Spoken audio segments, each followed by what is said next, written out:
Hi, I'm Wanda from Jimmy Branch Homestead, and today we're going to be canning vegetable soup.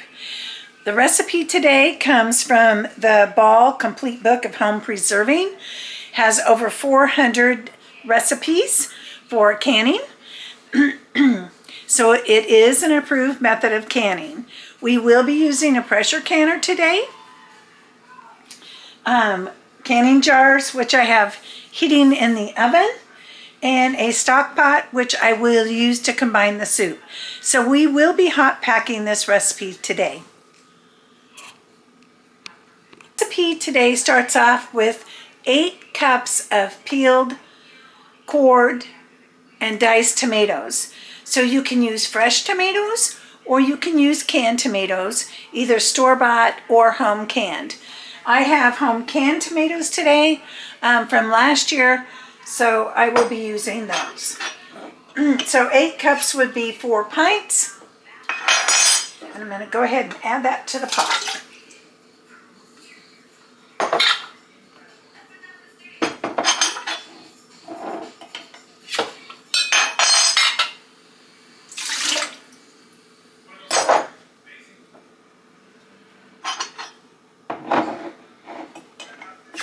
And I just love my little mason jar opener here. I will include it in the comments below. We are an Amazon Associates program, and so every purchase that you make, we get a small commission on. It's a small way that you can help to support our channel. And there's the 4th one.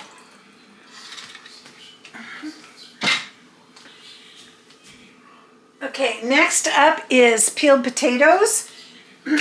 Calls for 6 cups. I had mine soaking in water so that they would not turn brown. So I'm going to drain those off real quick.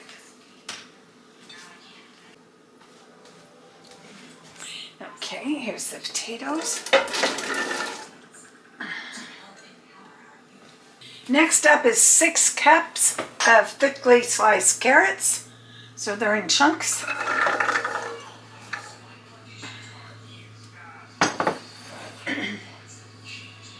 4 cups of lima beans, but we don't care for lima beans, so I am replacing that with peas.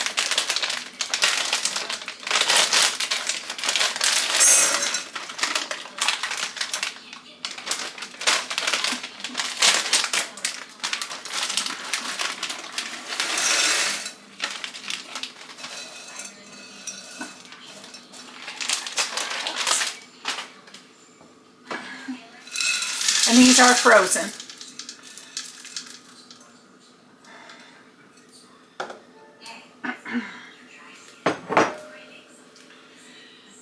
And next up is 4 cups of corn. Again, I'm using frozen. You can use fresh if it happens to be in season.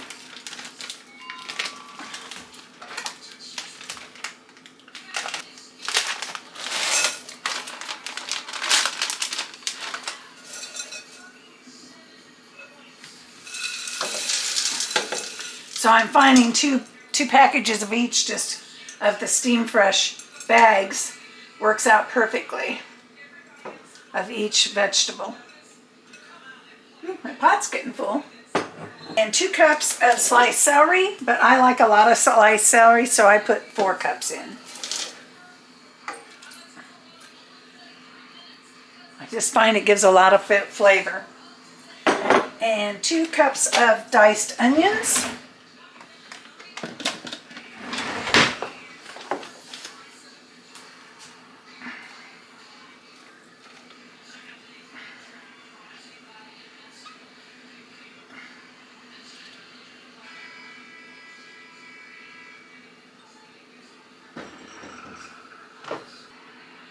Six cups of water, but I am going to use beef broth instead. Okay, so again, the recipe said 6 cups of water. I'm using beef stock, but you could also use vegetable stock, or with all these vegetables, it is going to make its own good stock. So that would not be required. Okay, at this point, we're going to turn the burner on medium high. I'm going to put mine on medium because it's really hot burners. It's gas. And heat it through for 15 minutes.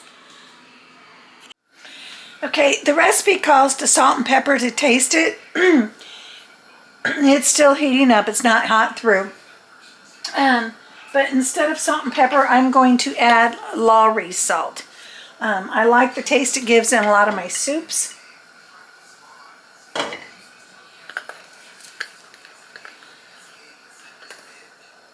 So I'm just going to add a couple tablespoons.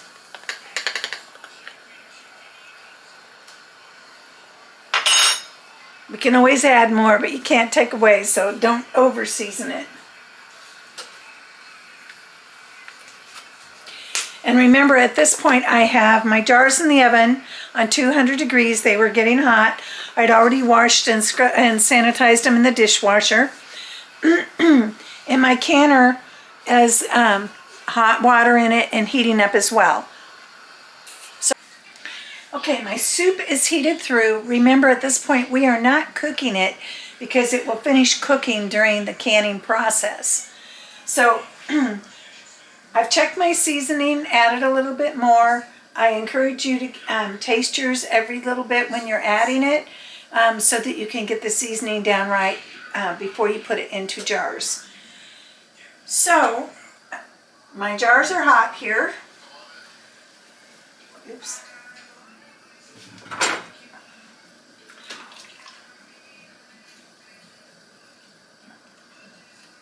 And I'm going to put mostly vegetables in the jars first.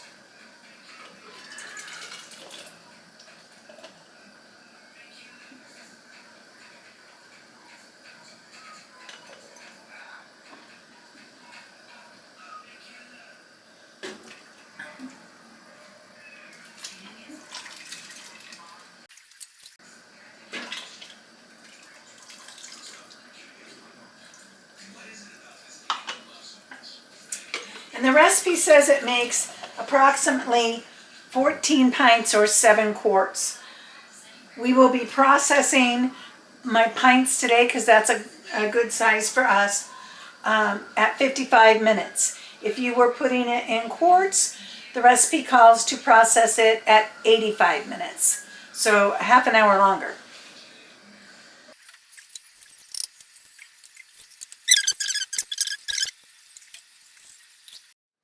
Okay, I forgot to mention that you should debubble.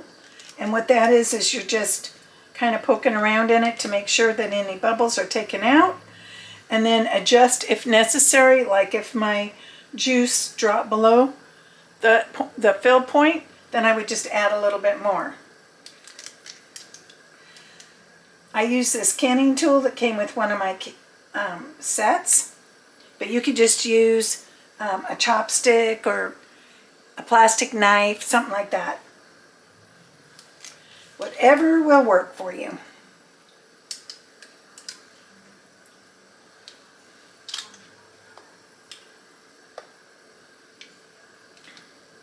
It looks like these are gonna still look good as far as juice. I'm finished to make sure that one might be able to take another tablespoon or so.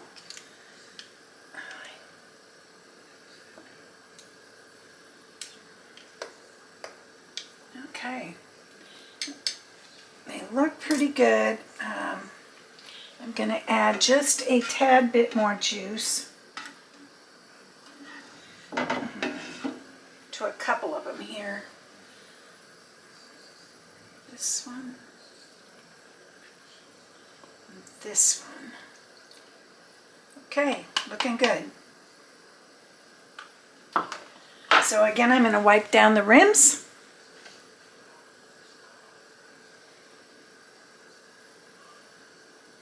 And then I'll put on the bands and okay, we've got her all loaded up, and I did get 16 full pints. So that would have been 2 separate canner loads with my old Presto canner. So I'm real excited to be able to do this all at once. So next, the All-American canner is a metal to metal seal. It doesn't have the regular rubber gaskets like the other canners. So I just put this on here and match up the little arrows.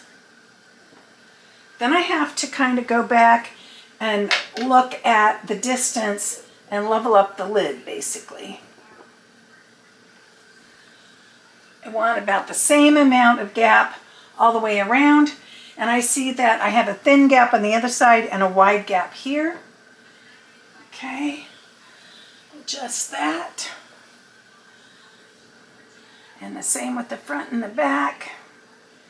Okay, the gap looks pretty even all the way around. So next I pull up the little knobs on each side. Oops.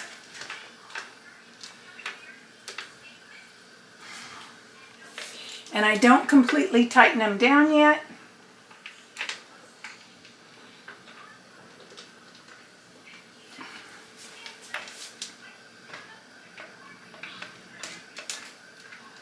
And then I just kind of go back to where I started from, and at that point tighten them down. And again, opposites. You're always doing opposites, even when you take it off. Okay, so at this point I'm going to increase the heat on the canner to medium high. And once the vent starts really steaming, I'll bring it back.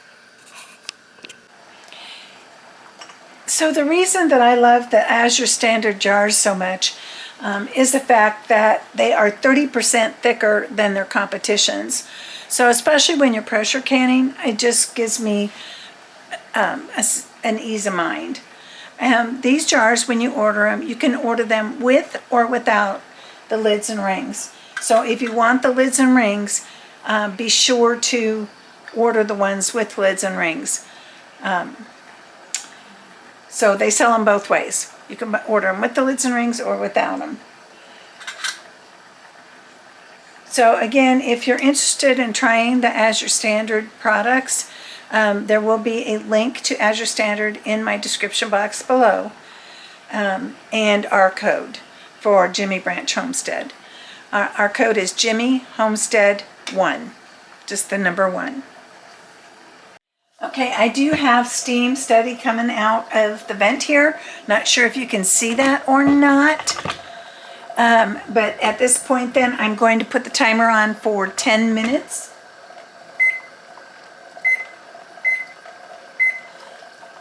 The canner does need to vent for a full 10 minutes, and then I'll bring it back and show you the next steps. Okay, the timer is going off. So our 10 minutes is up. Our steam vent has vented fully for 10 minutes. So the next step is I need to put on my weight. Now the All-American weight comes with 3 weights in one, 5, 10, and 15 pounds, depending on the food you're canning and the elevation. For my elevation of below 1,000 feet, I use 10 pounds. So the number 10 will be at the bottom of the vent here. And now I need to wait until that starts rocking. Once it starts rocking, we'll put the timer on. So I'll bring you back again once that starts rocking so you can see what that looks like. So I'm eating some of the soup, and it is a very hearty soup with lots of wonderful veggies and flavoring in it. So I'm really pleased with the way the soup came out. This is what was left from the canner load, but there's not excessive juice. It's very thick and hearty. So I'm very pleased with the way it came out. And the flavoring's good too. So I did add some more Lawry's at some point. I can't remember if I mentioned that earlier. But again, just kind of continue to play with the spices. If you want to salt and pepper, that's fine too. That's what the recipe calls for. But I tend to like Lawry's on my vegetable or vegetable beef soup. And some of my other soups, but you know, whatever kind of seasoning that you enjoy. Okay, so the little rocker arm or gauge call both of those things, is now rocking steady. The pressure is up to 11 pounds pressure, and that is normal when you have it on 10 pounds. You don't want it to fall below the 10 pounds during the entire processing cycle. So at this point, I'm going to set the timer for 55 minutes for pints. If you were doing it in quarts, remember it was 85 minutes. Now, if you were making a version of this that was vegetable beef, then you would partially cook the beef, chop it up, add it to the soup, but your processing time would be greatly increased. So for pints, it would be 75 minutes, and for quarts, it would be 90 minutes, which is the standard processing time for meats or anything containing meat. Okay, so we're going to go ahead and let this process, and okay, so the timer is going off. And at this point, we're not going to touch the canner. All we're going to do is turn the burner off and just let it sit here and naturally cool down. Okay, so the canner has cooled down. It's still warm, but all the pressure is completely down. Let's see.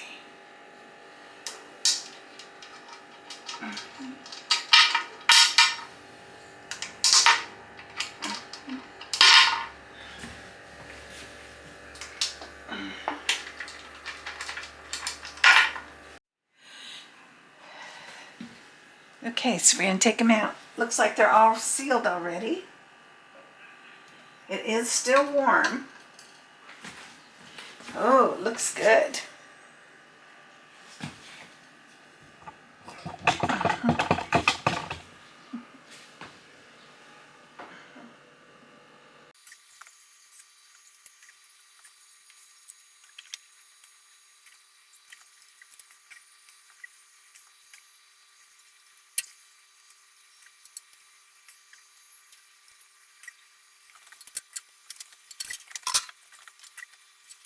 Anchor in, and the bottom ones got kind of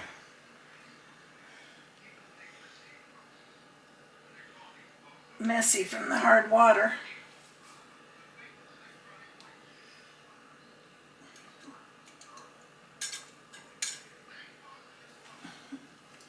Looks like they all sealed.